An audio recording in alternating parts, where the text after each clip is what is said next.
आजकल भारत की military strategy में ना बहुत तेजी से बदलाव आ रहे हैं। लेकिन ये सब क्यों हो रहा है और इसका असल मतलब क्या है? तो चलिए आज इसी को समझने की कोशिश करते हैं। ये बात खुद एयर चीफ मार्शल ने कही है और ये एक बहुत सीधी और कह सकते हैं कि कड़वी सच्चाई बताती है। मतलब एम्बिशंस तो बहुत ऊंची हैं, लेकिन हमारी इंडस्ट्रियल कैपेसिटी वो अक्सर पीछे रह जाती है। और ये जो गैप है ना, यही भारत की सिक्योरिटी के लिए एक बहुत बड़ा चैलेंज बन जाता है। तो सवाल उठता है कि ये सब हो क्यों रहा है? देखिए, भारत में जो ये बदलाव आ रहे हैं वो रातों रात नहीं हुए हैं। ये एक डायरेक्ट रिएक्शन है उस दुनिया का जो हर गुजरते दिन के साथ और ज्यादा अनस्टेबल और खतरनाक होती जा रही है। जरा इन आंकड़ों पर नजर डालिए। ये एक काफी परेशान करने वाली तस्वीर दिखाते हैं। SIPI के हिसाब से दुनिया भर में मिलिट्री पर खर्च आसमान छू रहा है और लड़ाइयों में मरने वालों की संख्या दशकों में सबसे ज्यादा है। तो माहौल कुछ ऐसा है और इसी माहौल में भारत को अपनी जगह बनानी है, खुद को मजबूत करना है। और बात सिर्फ इतनी ही नहीं है, जो पुराना वर्ल्ड ऑर्डर था वो अब बिखर रहा है। देखिए, अमेरिका और रशिया के बीच जो न्यूक्लियर वेपन्स को कंट्रोल करने वाली आखिरी बड़ी ट्रीटी है वो फरवरी 2026 में खत्म होने वाली है। और इसके बाद एक नई अनकंट्रोल्ड हथियारों की दौड़ का खतरा है। ये एक बहुत ही डेंजरस टर्निंग पॉइंट है। अच्छा, अब इस ग्लोबल पिक्चर्स से हटकर एक स्पेसिफिक इवेंट पर आते हैं। एक ऐसी घटना जिसने इस पूरे रीजन की स्ट्रैटेजी को बदल कर रख दिया। नाम है ऑपरेशन सिंदूर। और ये सिर्फ एक मिलिट्री ऑपरेशन नहीं था, ये एक टर्निंग पॉइंट था। हुआ ये कि एक बड़े आतंकी हमले के बाद भारत ने जो कदम उठाया उसने सबको हैरान कर दिया। पाकिस्तान के अंदर जाकर 4 दिनों तक मिलिट्री एक्शन लिया गया और इस ऑपरेशन के बाद इस इलाके का पावर बैलेंस हमेशा के लिए बदल गया। तो इस ऑपरेशन का सबसे पहला और बड़ा असर क्या हुआ? पाकिस्तान की मिलिट्री स्ट्रेंथ की जो ग्लोबल रैंकिंग है उसमें जबरदस्त गिरावट आई। 2026 के ग्लोबल फायर पावर इंडेक्स में वो फिसलकर 14 पोजीशन पर पहुंच गया। और यहीं पर कहानी और इंटरेस्टिंग हो जाती है। एक तरफ जहां पाकिस्तान की रैंकिंग गिरी, वहीं दूसरी तरफ भारत दुनिया की चौथी सबसे बड़ी मिलिट्री पावर बना रहा, अपनी जगह पर मजबूती से कायम। ये जो टेबल है ये साफ साफ दिखाता है कि इस रीजन में पावर का पलड़ा किस तरफ झुक रहा है। तो इस बदलते माहौल का भारत ने जवाब कैसे दिया? जवाब है टेक्नोलॉजी, और वो भी एक ऐसी टेक्नोलॉजी जो वॉर के रूल्स ही बदल सकती है। नाम है मिशन दिव्यास्त्र।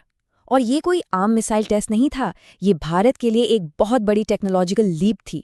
इसमें स्वदेशी अग्नि 5 मिसाइल का सक्सेसफुल टेस्ट किया गया, जो अब MIRV टेक्नोलॉजी से लैस है। और इसका मतलब बहुत सीधा है, भारत अब अपने दुश्मनों से निपटने के लिए एक बिल्कुल नया और ज़्यादा पावरफुल तरीका अपना सकता है। तो ये MRV टेक्नोलॉजी आखिर है क्या? अगर आसान भाषा में समझें तो ये एक ऐसी टेक्नोलॉजी है जिससे एक ही मिसाइल कई सारे वॉरहेड्स ले जा सकती है और हर वॉरहेड एक अलग अलग टारगेट को हिट कर सकता है। मतलब एक तीर से कई निशाने साधने वाली बात है। तो सवाल ये है कि ये टेक्नोलॉजी इतनी गेम चेंजिंग क्यों है? इसलिए क्योंकि ये सिर्फ एक साथ कई टारगेट्स पर हमला नहीं करती, बल्कि ये चाइना जैसे देशों के एडवांस्ड मिसाइल डिफेंस सिस्टम्स को भी बेकार कर सकती है, उन्हें चकमा दे सकती है। ये टेक्नोलॉजी भारत की न्यूक्लियर डिटेरेंस को एक कंप्लीटली न्यू लेवल पर ले जाती है। लेकिन एक मिनट, ये एडवांस्ड हथियार बनाएगा कौन? और यहीं पर आत्मनिर्भरता का जो आइडिया है वो रियलिटी से टकराता है। तो असली सवाल ये है, भारत का अपना डोमेस्टिक डिफेंस इंडस्ट्री इसके लिए कितना तैयार है? और यहाँ पर ना हमें 2 बिल्कुल अलग अलग तस्वीरें देखने को मिलती हैं। एक तरफ तो अचल जैसे फास्ट पेट्रोल वेसल की सक्सेस स्टोरी है जिसे हमने खुद बनाया है, और दूसरी तरफ है हमारा LCA तेजस फाइटर प्रोग्राम जो लगातार डिलेज और चैलेंजेस से जूझ रहा है। तेजस प्रोग्राम की हालत इस चैलेंज को और साफ कर देती है। सोचिए, इसे हमारी एयरफोर्स की रीढ़ की हड्डी बनना था, लेकिन 83 जेट्स का जो ऑर्डर है वो 16 महीने से भी ज्यादा लेट चल रहा है। इंजन डिलीवरी जैसी सप्लाई चेन प्रॉब्लम्स ने पूरी प्रोग्रेस रोक दी है। हालत ये है कि एयरफोर्स ने इस पर नो कॉन्फिडेंस तक जता दिया है। तो इन सब टेक्निकल और इंडस्ट्रियल चैलेंजेस का आखिर में न्यूक्लियर पावर बैलेंस पर क्या असर हो रहा है? चलिए एक बार फिर से बिग पिक्चर को देखते हैं। सिप्री के ये जो आंकड़े हैं ये साफ साफ बताते हैं कि इस रीजन में न्यूक्लियर पावर का असली खिलाड़ी कौन है। चीन 600 वॉरहेड्स के साथ बहुत आगे है और उसके मुकाबले भारत के पास करीब 180 और पाकिस्तान के पास 170 वॉरहेड्स हैं। लेकिन सिर्फ नंबर से ज्यादा चिंता की बात है इनके बढ़ने की रफ्तार।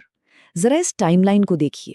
हाँ, भारत भी अपने वॉरहेड्स बढ़ा रहा है, लेकिन चाइना की जो स्पीड है वो हैरान करने वाली है। वो हर साल अपने आर्सेनल में करीब करीब 100 नए न्यूक्लियर वॉरहेड्स ऐड कर रहा है।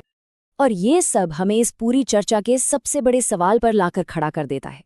जब मिर्व्स और हाइपरसोनिक्स जैसी एडवांस टेक्नोलॉजी पुरानी आर्म्स कंट्रोल ट्रीटीज को पीछे छोड़ रही है, तो 21वीं सदी में डिटरेंस यानी कि एक दूसरे को हमले से रोकने की जो ये पूरी थ्योरी है, उसका असली मतलब क्या रह जाता है? ये एक ऐसा सवाल है जिसका जवाब दुनिया की सभी बड़ी ताकतों को मिलकर खोजना होगा।